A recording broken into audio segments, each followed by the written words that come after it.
Hey. Big day. Yes. Huge day. So Rashida Bumbray is here, who's amazing. Thank you. She has the task to wrap up a little bit for us today. It's been a big day. I know we all know it. But Rashida's been taking some notes, and I thought we'd have someone kind of synthesize things before we head out the door. So Rashida. So in the spirit of disobedience that Simone Lee talked about, I'll do a little wrap up, and I'll also just give some context, because I think that the fact that we're all sitting in Boys and Girls High School in Bed-Stuy is really significant in terms of a lot of work that happened over the past 3 years. So Nato and I worked on a project called Funk God, Jazz and Medicine, Black Radical Brooklyn, along with Elisa Blount-Moorhead, Riley Eddergenoso, Jennifer Scott, Sean Peters. And so we started to think about this idea of what it meant to talk about race and space in this particular moment, in this particular landscape, which is a contested landscape of Brooklyn.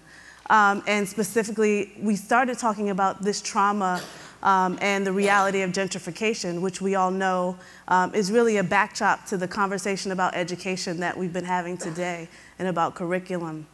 And so I wanted to give just a context around our framing of self-determination, which actually came from the language that Weeksville had been working on, and what it meant in 1837 to make an intentional Black community which could participate in civic society, that had the power to vote, which meant owning $250 worth of land, which we'll talk about when Tia Powell-Harris gives her presentation tomorrow.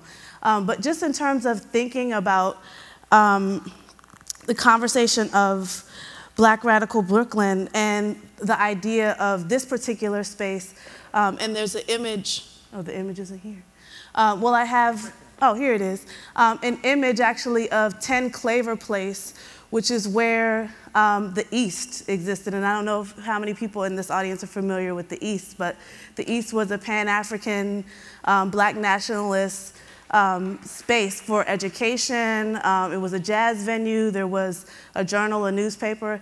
And so just thinking about the fact that embedded in all significant radical movements is education. And so I think that as we talk about this, we're talking about it within the understanding of what has already happened in this neighborhood, and that Boys and Girls High School actually became the site of the African Street Festival, which initially was a part of the East as well. So I wanted to sort of give a little bit of context around that. And that all of these institutions that Simone Lee talked about, Stuyvesant Mansion, Weeksville, were connected. And so when we think about a certain history of Black Radical Brooklyn that frames this conversation, I think it's just important to give that context. And so in thinking about really what's been happening in the conversations today, I was really moved by Boots Riley saying, I'm gonna tear this motherfucker up because I love you. And so I wanted to sort of start there in terms of thinking about when we imagine this kind of conversation happening and then all of us leave, what are we leaving? And so thinking about what it means for an institution like Creative Time, which people would say, you know, it's a largely white institution. What does it mean for that kind of institution to be situated in this space? And I talked to Stanley Kennard today, and he said that this has to be meaningful for this school. So I think as we frame the rest of this conversation, we need to think about what are we doing, what are we leaving in terms of a context of conversation in this school when we walk away. And one of our core values around the project Funk God Jazz Medicine was really about this aspect of sustainability. And I think that that kind of resonated for me again in hearing people talk about curriculum and hearing people talk about a specific history. And all of us were, what I think is very interesting when we talk about movements, we're always referencing specific histories. And I think that when we talk about the quote that Sandra Jackson gave, that anyone educated in this system runs the risk of becoming schizophrenic, I think mental health also, and the trauma of all of what we endure in these societies also comes to the forefront. And I was thinking about curriculum, and I have a 4.5-year-old daughter, and really play-based education and Reggio Emilio are always in the conversation. I think a lot of that is really developing the imagination, and the poet Kamau Brathwaite really talked about in his idea of magical realism, that magical realism became an alternative to insanity. And so that I think even as we talked about like, what is the value of artists, what is the value of organizers, I think that my takeaway from this whole thing is that artists really hold an important value in terms of actually imagining the future.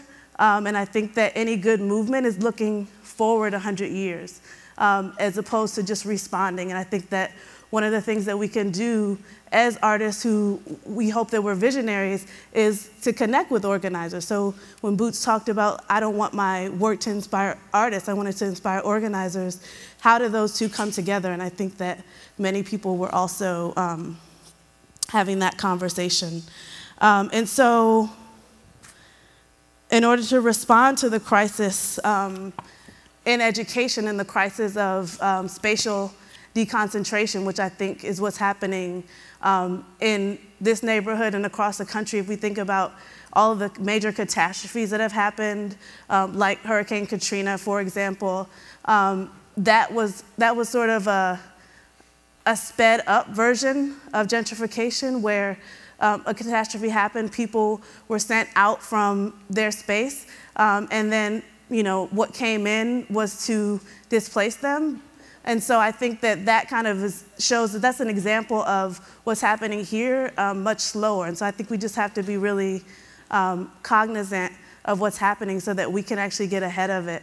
And I think that was the main thing that I wanted to say, that we should just work together, which I think this is a conversation that's starting here and a conversation that's been ongoing. But I just really encourage us as we go into the second day to really think about less about the spaces that exist in between us, and think about how we can come together so that those who have wealth can think about how do we do another intentional community if that's what we need to establish a Weeksville for the next generation. So thank you. Thanks, Rashida. It's an important reminder. So I have a piece of paper in my hand, and it reads, After Party, Casablanca, Malcolm X and McDonough Street, 4 blocks north. You got it? Say that again. After Party, Casablanca, Malcolm X and McDonough Street, 4 blocks north. Okay? See you there. We got a big day tomorrow. Give it up to our presenter. I'm going to die right now. Give it up to our presenters. Thank you. See you all fresh and early, and possibly at Casablanca.